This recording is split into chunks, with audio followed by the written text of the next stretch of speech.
This podcast is produced by Northwest Michigan Community Action Agency.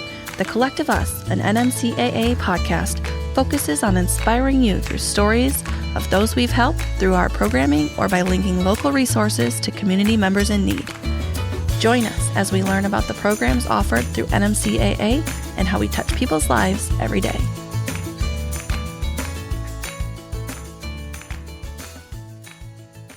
Welcome back to The Collective Us, an NMCAA podcast. I'm Erica Austin. And I'm Ryan Buck. I am excited to be back here in the studio with you. We were just talking about being on a stage. Yes, I'm excited to be back in the studio as well. This is more comfortable, right? Yeah, a little more comfortable. Less pressure. Yeah. With all the festivities of NMCAA's 50th anniversary, I'm excited to get back to our regularly scheduled programming. Let's get right into it. No long drawn-out intros this time. We have a few guests in the room, and it is October. So that means we're celebrating Energy Awareness Month, which goes hand in hand with Weatherization Month. That's right. The Weatherization Assistance Program is funded by the Federal Department of Energy, or DOE, and the Low Income Home Energy Assistance Program. I think that's LIHEAP, maybe?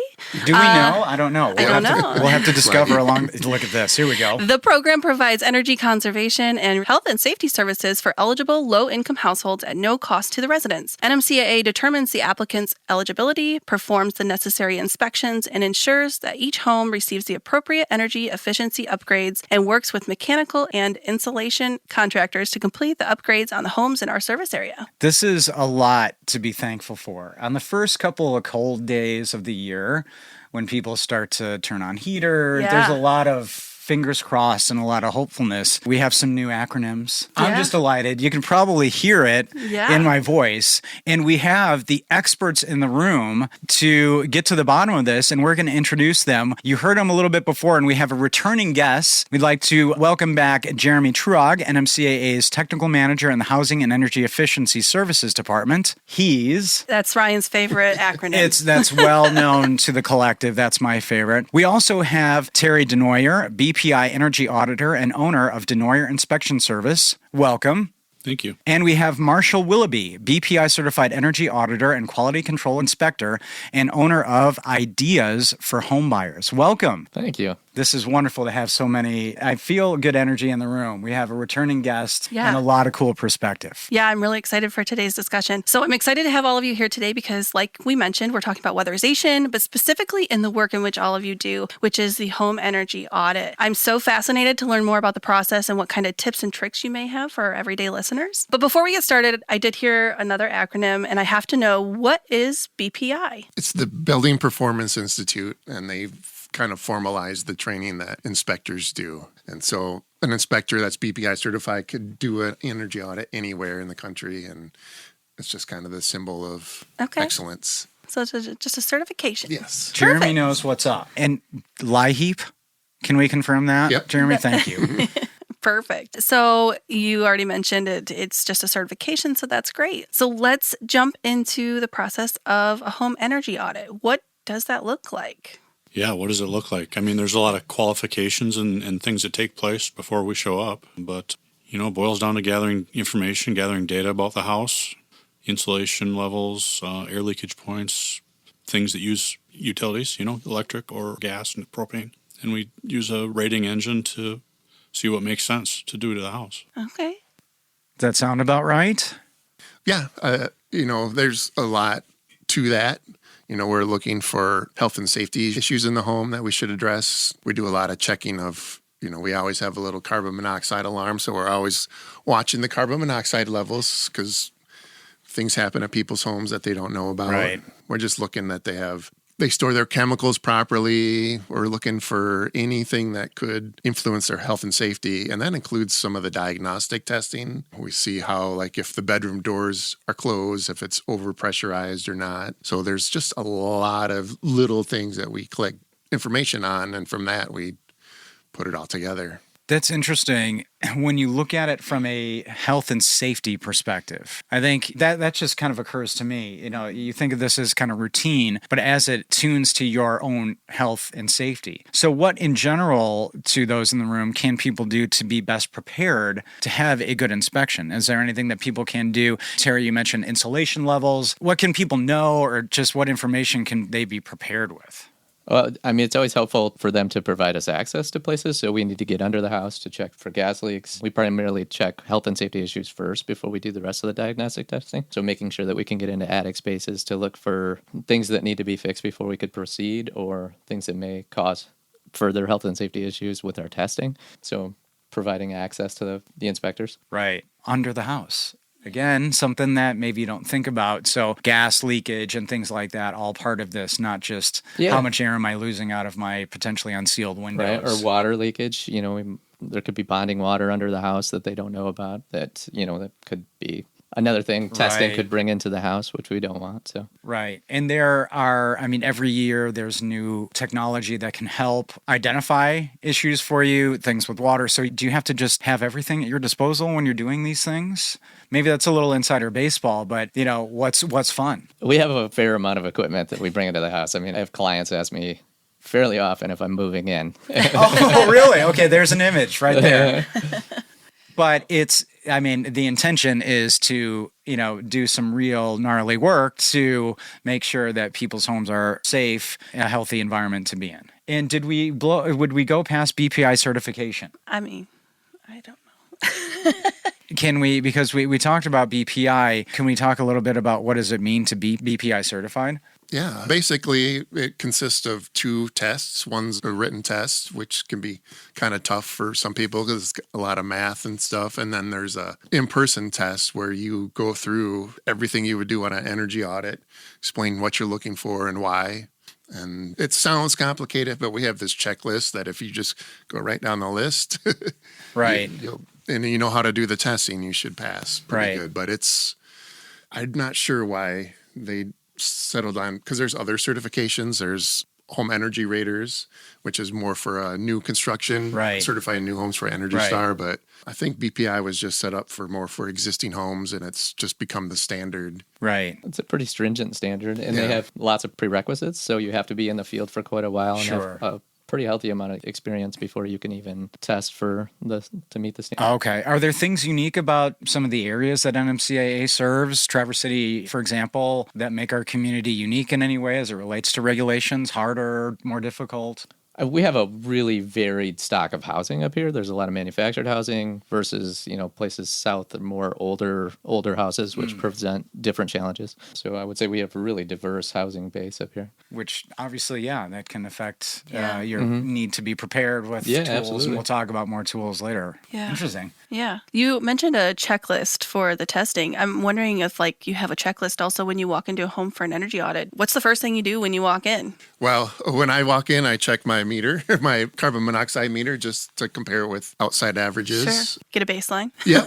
But I just start by looking around the house personally and just look for things that I know. Because there's a few big things, like if you go in an attic and there's vermiculite, which could or may not contain asbestos, you have to approach the rest of your audit differently because you don't want to be doing a blower door test that might bring some of that into your living space. Vermiculite. Forgive me, I'll be the dummy.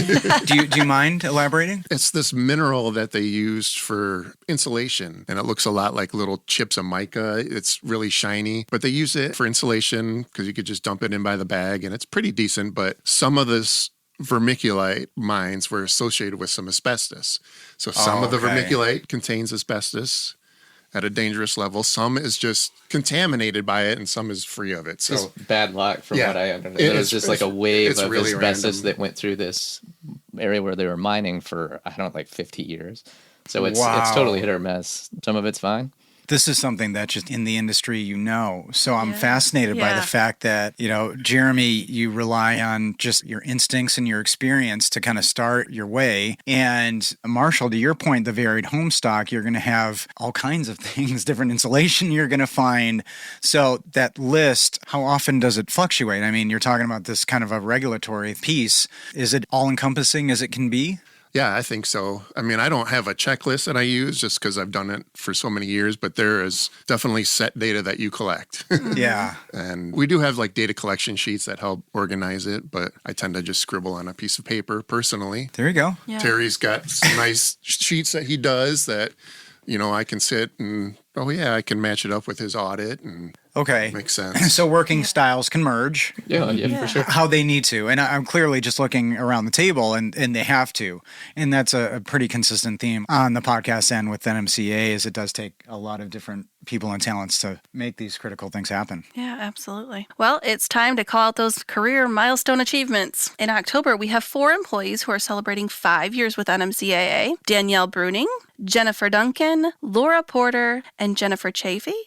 I'm not sure. I don't know how I got that one. I hope I got your name right. Hopefully one or the other. The intention is very good. Thank you to each and every one of you for all of your hard work and everything you do to support your community and your neighbors. Cheers to you. Jeremy, I recall last time when you were on the show, you mentioned thermal imaging and blower tests. Can you tell us about some of those unique types of tools that you guys use on these audits? Yeah, the thermal imaging is infrared camera technology that we can use. And basically, it gives us the temperature of things, that it measures emissivity, among other things. that's the one when you look and see how bad your windows are maybe leaking. Yeah. Is that the one that we all maybe know? I mean, we rarely what use else it for does it windows. expose? Oh, So really? I use mine for looking for uninsulated sections of walls. So if a wall has been insulated with a cellulose and has settled over the years, you might be able to see a clear surface temperature difference between the insulated part and the uninsulated part. So interesting. That's way more detailed than I would have expected. Yeah. I had a client not too long ago. It was in this old house in Muskegon, and there was a slope, just a little slope on either side of the house where the truss cords ran down. So it was a flat roof everywhere, but a slope. And I was showing him, this young guy, where, look, this is uninsulated, this whole section. And he was like, whoa, that thing's like a cheat code. I'm like, yeah, it kind of is. In the parlance of our times, cheat code. Cheat code. Yeah. Building cheat code. So I realized, it is kind of a cheat code. It makes it really easy to tell what. So that's one of the ways you're using this infrared technology for. And it works really well in conjunction with the blower door, because if you put a negative pressure on the house, you pull more air through and you lower that surface temperature to make uninsulated surfaces really stand out with the infrared camera.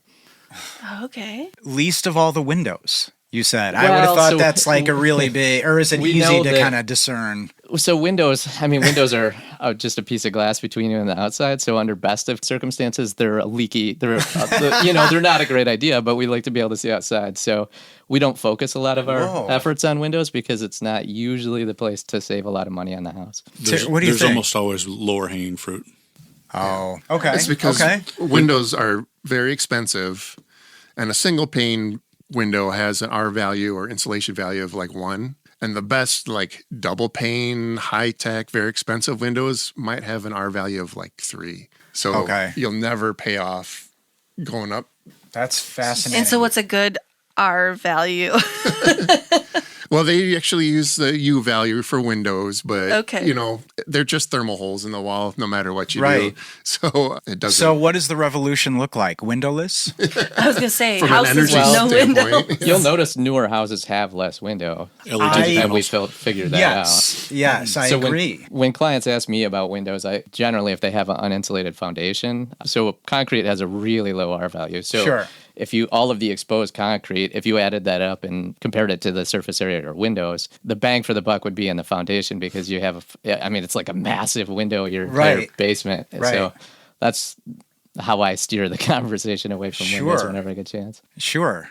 Wow, that's fascinating. Yeah. Do you ever does the expertise that you are relying on, and maybe not driven through NMCAA, but come into new build, are you getting people who are asking, like, what should we be doing less? I mean, a little bit. It's changed with the blower door. Now you have to run a blower door on new construction too. So a lot of contractors are kind of excited about that and have bought in to see how tight they can make the houses anyway. So wow. Well, you have talked about I think a really big takeaway is the window information, at least for me. But what's one thing just an everyday homeowner may not think about doing to reduce their energy bill? Because, I do think that we want this show to be as helpful as possible. And the NMCAA website's got a lot of great free resources. But if you don't mind sharing something that just to think about, what's something that an everyday homeowner just isn't thinking of?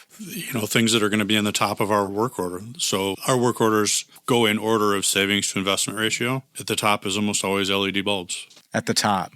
That means they have the best they pay themselves off the quickest. So savings to investment ratio, when we do an energy conserving measure, it has to have a SIR of at least 1. That means it pays for itself over its lifetime. Oh, okay. With LEDs, they'll often have an SIR of 11 or 12, which means it'll pay itself off 12 times over the lifetime of the bulb. They're cheap. They last a long time. Yep. And they use So that's fascinating, and I like the way you put it, from working at the top of our work order down. And I do think that that's a relatively small thing. And what's prohibitive from people from making a big change there? Nothing really, right? And light bulbs? Yeah. Nothing. I don't think you can buy incandescents anymore. So, Interesting. There you go. That's kind of forcing people's hand. Sure. But what I see, and I'm guilty of this myself, is you buy a box of them and then, I'm going to wait until the old ones burn out. Yeah. Well, don't wait, because the cash you take out of your pocket is going to pay you back. So 11 or 12 to times. the individuals who just think it's wasteful to take a bulb out before it's time, if it's an older bulb, you should start saving money now by putting that new bulb in. If that phrasing helps anybody off the fence, please start saving money now. Well, that was a big one. Can you share another one? Yeah. This Maybe is if it's just for fascinating for me. Well, I'm going home to change my light bulbs today. I don't know about you, but I see clients try to block off rooms often and create certain pressure imbalances in the house by trying to minimize the heat delivered to a room, which can make your furnace work harder as it's not. What would blocking off a room look like? How does that manifest? They think they're going to save on their heat bill by turning off supply registers, closing those supply registers in Aunt Millie's room or the kids' room when they go off to college, or they're not saving any money. In fact, they're probably costing themselves a little more. Because it's working the furnace harder. Oh, my goodness, that's interesting. I'm going to walk out today feeling pretty bad about myself, but I'm going to listen back and make some improvements, because these are all things. And maybe we can't be blamed for thinking what we think is logically working with some old systems. But some of these smaller tips, again, they make sense both ways, but I'd rather hear it from individuals who know. Yeah. If you don't mind, I'm going to ask one more time. Is there one more tip that you have? Yeah. I would say change your furnace filter regularly. Gosh, yes. We see a lot of clogged furnace filters. I've seen filters that have been pulled into the blower. And it's just like nobody wants to have to replace a furnace because they were expensive. That's probably the easiest thing you can do to minimize that. What's a big stopper for an individual from changing that? Because I agree, that can hurt your health. So one thing that an individual can take, you could teach your kids to do maybe, I don't know if I want to be advising that, but like, what's a stopper for people from changing their filter? Furnace location, just what you said. So sometimes in a retrofit older house where they put in a furnace later, it might be in a place where people don't want to go. Eliciting help to do something like that would be understanding the importance of it. Sure. And whether or not it's worth asking the neighbor kid down the street to help you with it. Right. Where it is. Yeah. That makes a lot of sense. And, that's one that I am fastidious about. And anytime, you're just past a month or so, you take it out and you look at it, if it's doing its job, that's enough motivation for me to see a dirty or a used filter to say, that needs to be fixed if that's the air that we breathe. Yeah. Sometimes it's just out of sight, out of mind. Okay. Fair. Fair. Even you go in houses that have basements that people can easily walk down into, and there's just stuff piled around the furnace, and they're not changing their filters So the furnace isn't in a sexy place in the house, right? You're saying it's not a highlight. There's no art that's going in that room. So the idea that it literally can be a forgotten place, your softener salt doesn't get changed or what have you, but a critical one. I think those are really wonderful and kind of you to share. And it sounds like they would make some real headway for somebody. Yeah. So moving from that to what are some common things that you find when you go on these energy audits? What are some of the issues that arise? Typical things that you find when you're done with that checklist? What are some things you see? We're air sealing. So air sealing is stopping the loss of air from one space to another, from your living room to the attic, for example. We're usually specifying some quantity of air sealing to retain the heat, and then we'll insulate to a higher R value to help slow the transfer of the heat. We do a lot of smoke alarms, carbon monoxide alarms. We do a lot of... What are you finding that's common? They're just not there, not working? Or they're beeping, or they're not working. But we provide a 10-year sealed battery, so no replacement for 10 years. That's our standard. We do a lot of dryer vents. A lot of people have dryer vents that clogged. Or they're not the right materials. Oh, sure.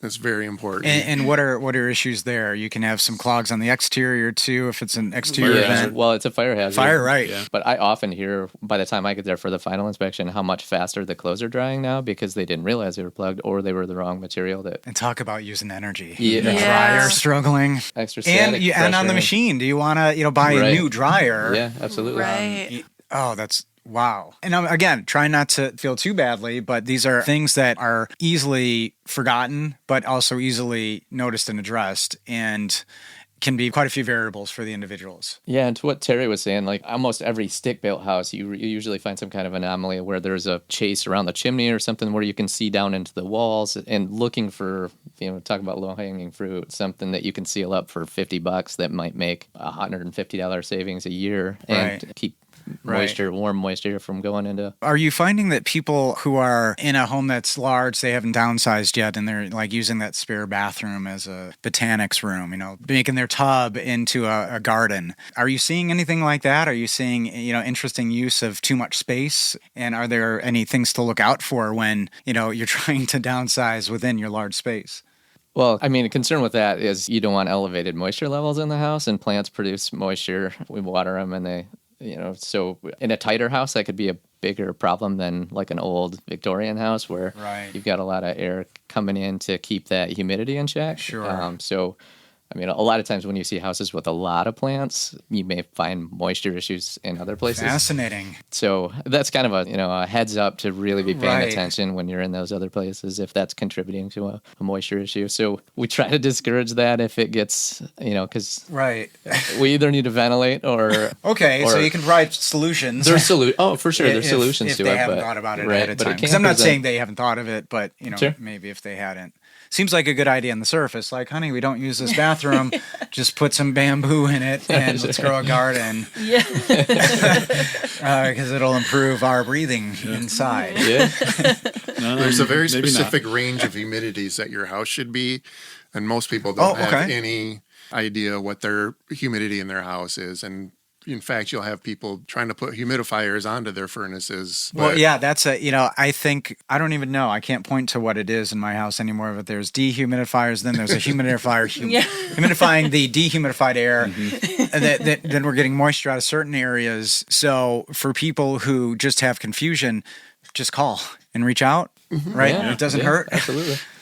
To just get somebody to have another pass or get something that may be, because the Weatherization Assistance Program is wonderful, but do you have any tips and tricks for homeowners who might not qualify for it? Well, one thing I'll say is that most people that contact us are concerned about their windows, and their windows might not have a problem, but it's more of a heat transfer thing. Like if you're sitting by a window at night and it doesn't have any draperies, your body heat is going to radiate off into space because it's trying to heat that outer space up, and it can feel like a draft because you're actually losing heat. It might not be an actual draft, or air can hit a window, cool down, and then fall and cause an actual draft. So put curtains up on your windows at night. Okay. Thermal drapes. Yep. That's a big one. It's a huge one for comfort. You might not save a lot of energy, but you won't be thinking your windows are, they're leaky.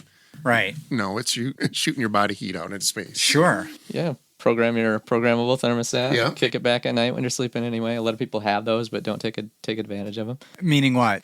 Programmable thermostats? Yeah, just set it to kick back when you're gone or when you're asleep. Again, the barrier there is just knowing where it is, and knowing how to maybe operate how to do it. Looking it up, take a little bit of time. But for every 1 degree you set it back for 8 hours, you can save 1%. So if you're kicking it back 5 degrees at night, you're going to save 5% right there. So that's worth the time to look it up and figure out how to do it. Yeah, and call the neighbor boy down the street Call if the you neighbor can't kid. figure it out. And again, that location, I get it. I get it. The location that you just aren't comfortable in, you don't feel physically, because I know a lot of listeners of the show may have issues with movement. And so just, again, knowing and feeling empowered is one. Right. But if you can get somebody who's willing to help on some of these simple tasks, and curtains just aesthetically, not a bad thing. Yeah. Then you can start researching colors and their use on psychology. So I think that's wonderful.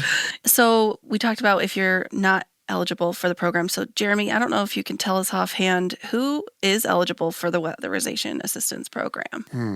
Sorry, I kind of sprung that one on you. That's the other side of the program. I think it's 200% of poverty, and you're eligible. Okay. I'm sure we could find all that information on the website too. Yes, NMCAA.net. it's all there. There's even like a thing that says if you have 4 people, you can make this and qualify. So. Yeah. Okay. So just check out that website Yes. and see if you qualify. And you can also use the website to do a pre-application and get your information in and get the process started. Yeah. Right. There. Okay, Perfect. pre-application, because I know with the new website, there's a lot of new functionality, a lot of things that are more streamlined. Yeah. I know Erica's been excited about that. Yes. Marshall and Terry, our understanding is that both of you also contract with other community action agencies in Michigan. Marshall, I'll start with you. And I'll ask you to answer the same. Terry, what drives you to do this type of work, as in community-driven? I mean, this is such an awesome job. I get to go into people's houses and help them with their energy, which, I mean, is great for them and great for everybody. What drives me specifically to work with multiple agencies? So with Northwest Michigan, I do the final inspections, but with other agencies, I do the audit, which gives me perspective from both ends, and I think really keeps me sharp and looking at it from both ways. So that's really what motivates me to do that. That's wonderful. Terry? You know, I think I get a lot of satisfaction out of obviously helping folks that need it, but maybe helping them in ways that don't have anything to do with their house. You know, I've had clients knit me pot holders and just honestly just have a 10-minute conversation with somebody that doesn't get a lot of other human interaction. Yeah. I think that's incredible. There Arguably, is. I'm getting more out of it than they are, the Yeah. weatherization job. So Yeah. Wow. powerful. Well, and NMCAA talks about, the community work lifting up the person beyond that situation. So to your point, Terry, helping with some weatherization and a little bit of human connection, pretty significant. And knowing that they can count on NMCAA and their partners to do that is pretty cool. It's not a prerequisite, but I find it's just consistent in all these shows that seems to be the case. We've been really deliberate with who we have on our team. And Right. I mean, these guys are probably the workhorse of the team. They do the bulk of the audits and the QC, and just wouldn't work without them, and they fit in perfectly, as do our other auditors in our Yeah, team. and let it be known, I don't think it's necessarily very easy to always get along in some of this work because of there's so many different variables, let alone the human ones in regulatory. So I always marvel at what it takes to make those things happen. Yeah. So contracting with community action agencies, I'm assuming that you do other work other than just contracting. Does this help keep your work steady? Or maybe I'm wrong. Maybe you don't. You just contract with us. No, absolutely. So it's kind of variable at, applications vary, how many people are applying. So, Sure. That's another reason for contracting with additional agencies and then I like to fix up houses on the side too. So Sure. it's, that's just an interesting way to start that. yeah. So, I mean, you make hay while the sun shines and then find something to do. Well, it's not. That's cool. Yeah. I'll echo exactly what Marshall said. I mean, there's a lot of hay to be made, I think, but for those downtimes, I work in my own house as well. So Yeah. Oh, there is that. yeah, I'm assuming your guys' houses are like locked in. no, you should not Oh, assume see? that. Unfortunately, Oh, gosh. Do you take the tools home and like check your own home? Yeah, just quality control, yeah, right? Just for like, sure. just For checking sure. things out. Like, where's my insulation? And the fact that you say that you would do it on your own home, I bet makes a guest feel or a client feel very comfortable as well, right? Sure. Because you got to say, I'm a human being too, and we're the same in this, Yeah. no matter what. Folks can relate a lot when I say my blower door is worse than theirs. So That's great. Makes you relatable and human. yeah. Yeah, absolutely. So I don't know, Jeremy, if we're looking for other inspectors. I know we're always looking for contractors. If others were interested in doing this kind of work and partnering with NMCAA, what kinds of things would either of you say, I guess, as far as like partnering with NMCAA? How does that help benefit you? And Jeremy, maybe you can tell us whether or not we're actually looking for contractors or inspectors or any of that right now.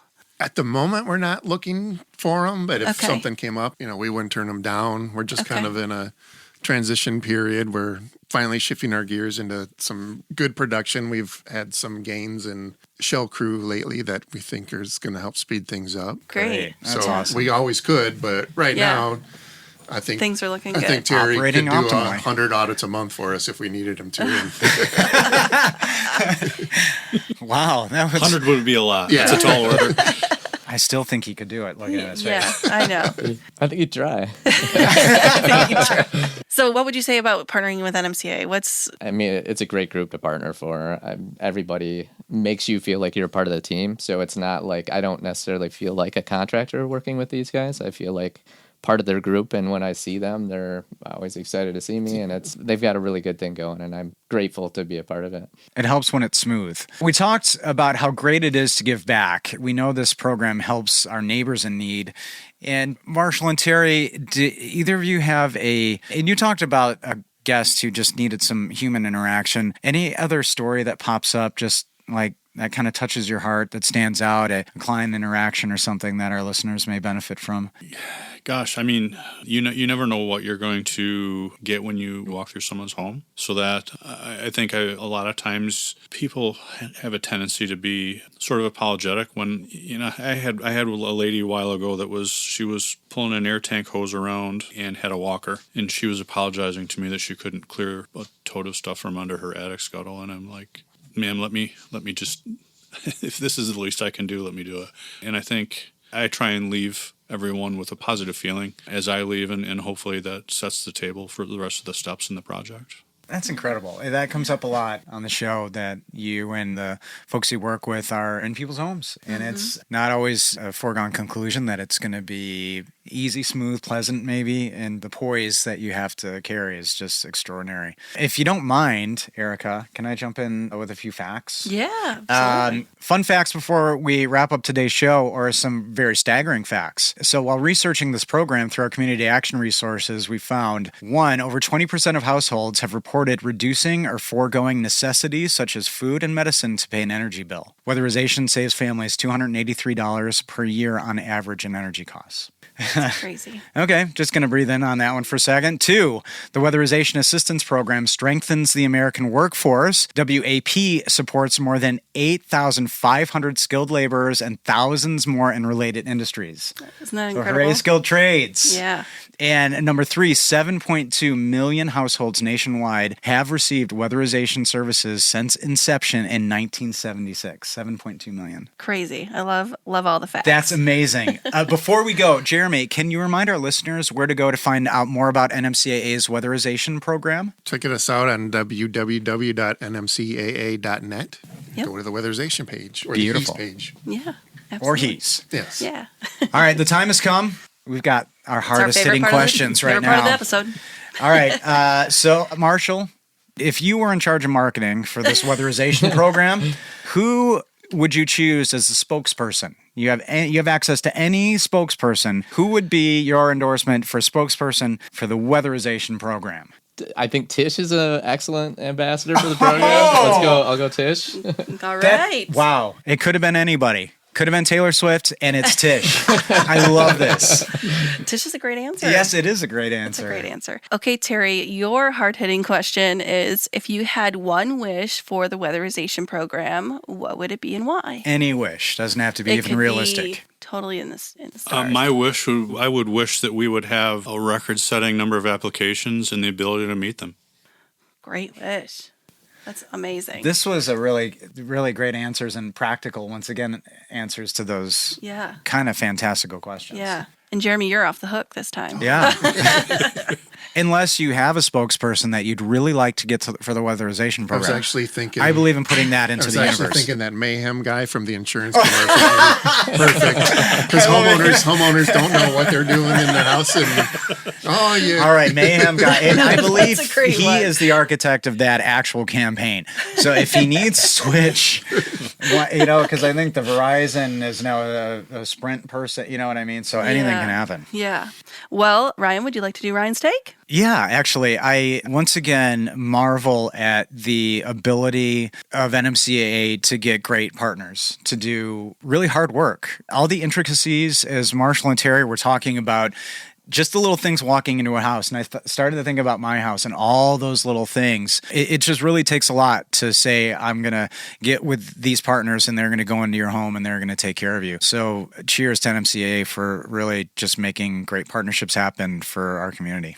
Yeah. We love our partners for sure. A couple of reminders before we wrap up today. If you or someone you know is homeless, please call 1-844-900-0500. Also, NMCAA is still taking interest forms for child and family development programs, including Head Start. Go to nmcaa.net to fill out an interest form today. NMCAA is currently seeking volunteers for the free tax prep program. To learn more about that, contact NMCAA by calling 231-947-3780. If you enjoy listening to this podcast and would like to become a sustaining donor with a recurring gift or contribute a one-time donation, please check out nmcaa.net/donate and type Collective Us Podcast in the special instructions. If you are a business and would like to sponsor the Collective Us, please send us an email at collectiveuspodcast@nmcaa.net and put sponsor in the subject line. As always, don't forget, we'd like to share your community stories, so if you have a story to share, send us an email at collectiveuspodcast@nmcaa.net. And if you enjoyed today's podcast, please share this episode or the show link on social media. Follow the podcast to know when a new episode drops and rate the show. It truly helps us continue to get the word out on all the good NMCAA does in the community.